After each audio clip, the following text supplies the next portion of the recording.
Contrary to popular belief, Islam is not a new religion that came into existence a mere 1400 years ago.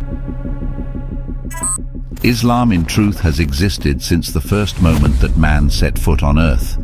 Prophet Muhammad, peace be upon him, was the last prophet tasked with conveying the final form of Islam, which was the continuation, the culmination, the completion of Allah's universal message to mankind, as revealed to all of Allah's previous messengers and prophets.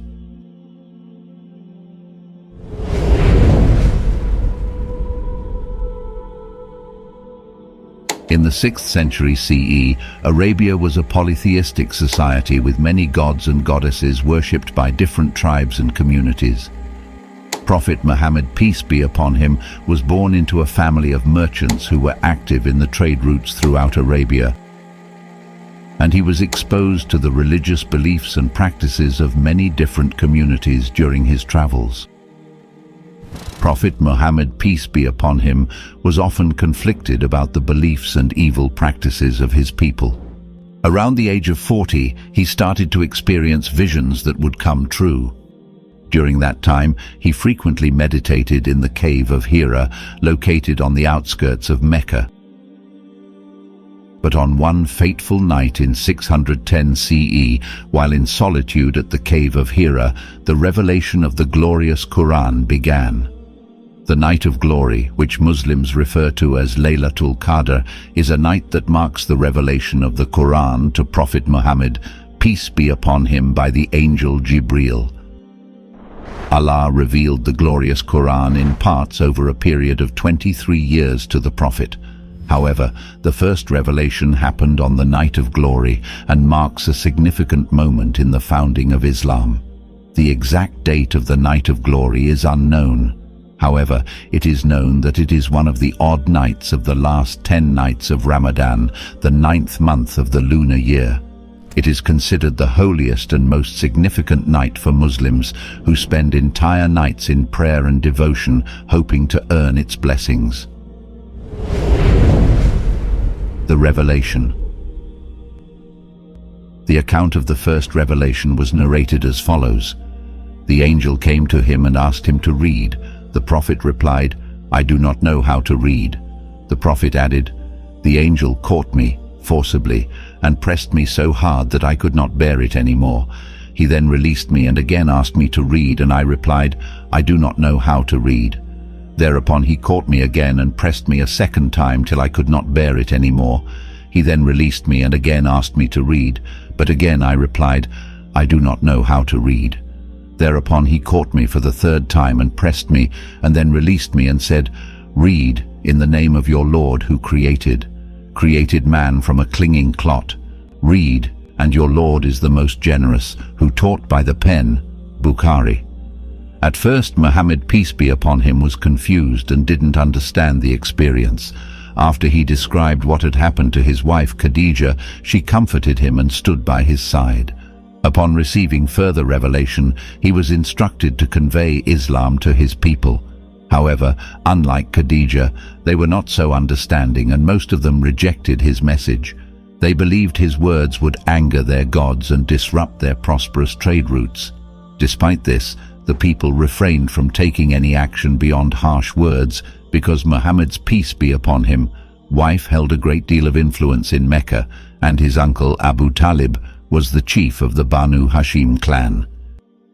This provided Muhammad, peace be upon him, with some degree of protection. However, in the year 619 CE, both Khadija and Abu Talib passed away.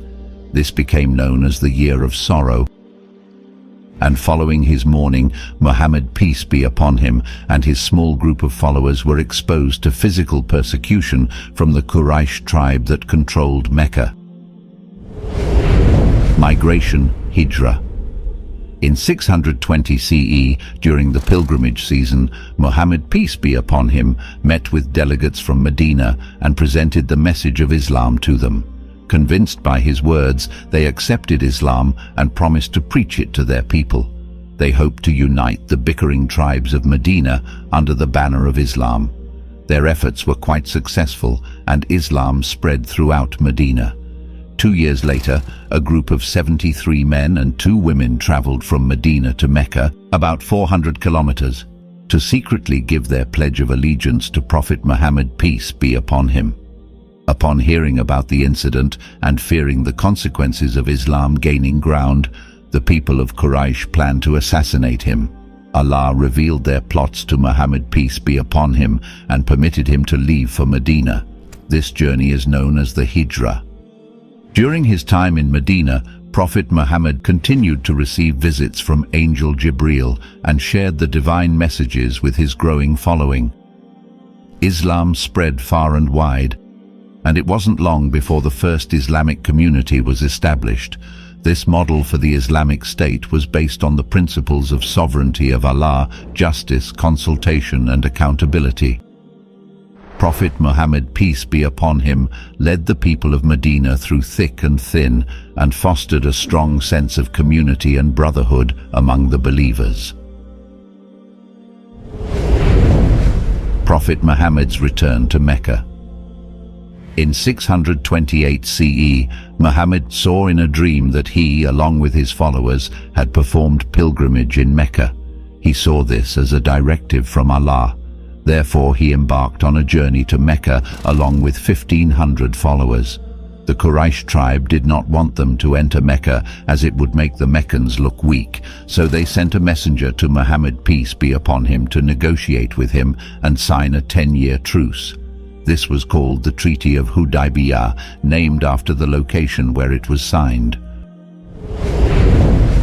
Hudaybiyah, the turning point. The Treaty of Hudaybiyah was signed between the Prophet Muhammad, peace be upon him, and the Meccans in 628 AD and contained the following terms. 1. The Muslims had to return to Medina this time, but would be allowed to enter Mecca the following year to perform the pilgrimage. 2. The Muslims would not be allowed to carry any weapons with them on the pilgrimage except sheathed swords in their bags for self-defense. 3. Any Meccan who wished to join the Muslims and migrate to Medina would have to be returned to Mecca, but any Medinan who wished to join the people of Mecca and migrate to Mecca would not be returned. 4. The two sides would refrain from any hostilities or violence for the duration of the treaty. 5. Other tribes were allowed to join the treaty with them and choose where their allegiance lied. Importance of the treaty. The Treaty of Hudaybiyah was a significant moment in Islamic history for several reasons. Firstly, it allowed the Muslims to perform the pilgrimage to Mecca, which was a sacred duty for all believers but had been denied to them for many years. This was a major symbolic victory for the Muslims and helped to boost their morale and confidence. Secondly, the treaty marked a turning point in the conflict between the Muslims and the Meccans.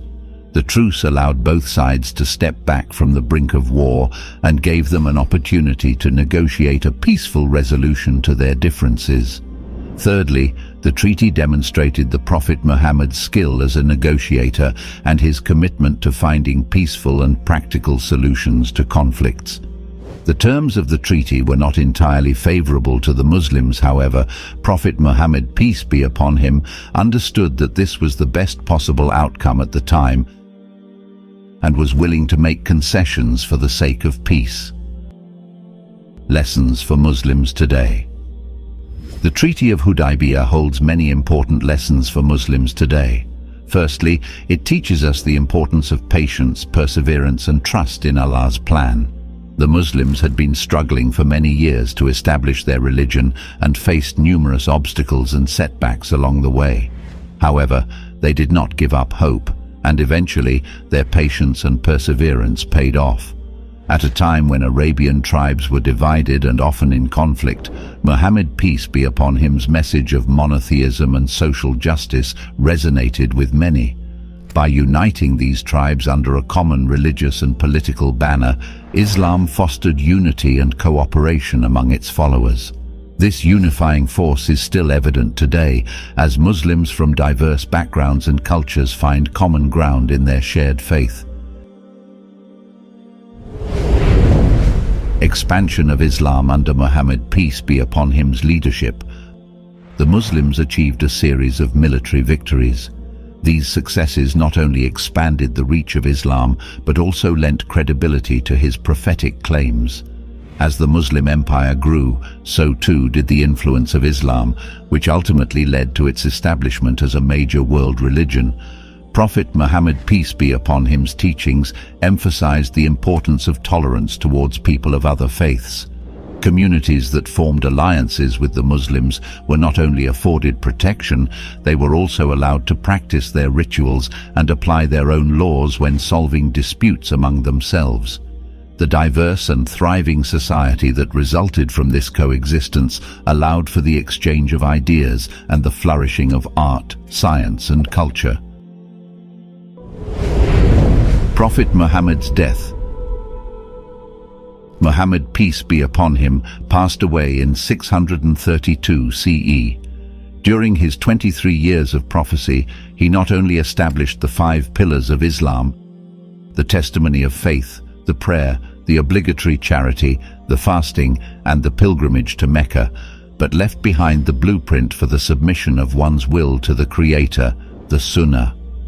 The Sunnah is a compilation of Prophet Muhammad's guidance and practices that Muslims adhere to in all aspects of their lives. It is integral for Islamic law and is second in importance only to the Quran. Islam has grown to become the second largest religion on earth. Thus, Prophet Muhammad's legacy continues to shape the lives of billions of people across the globe, ensuring that the influence of the Prophet remains relevant in today's world.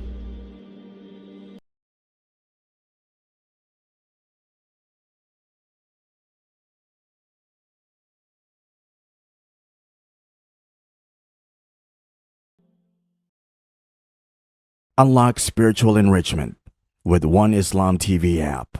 Immerse yourself in a unique experience that is music-free, fully halal, and continuously updated with fresh content daily.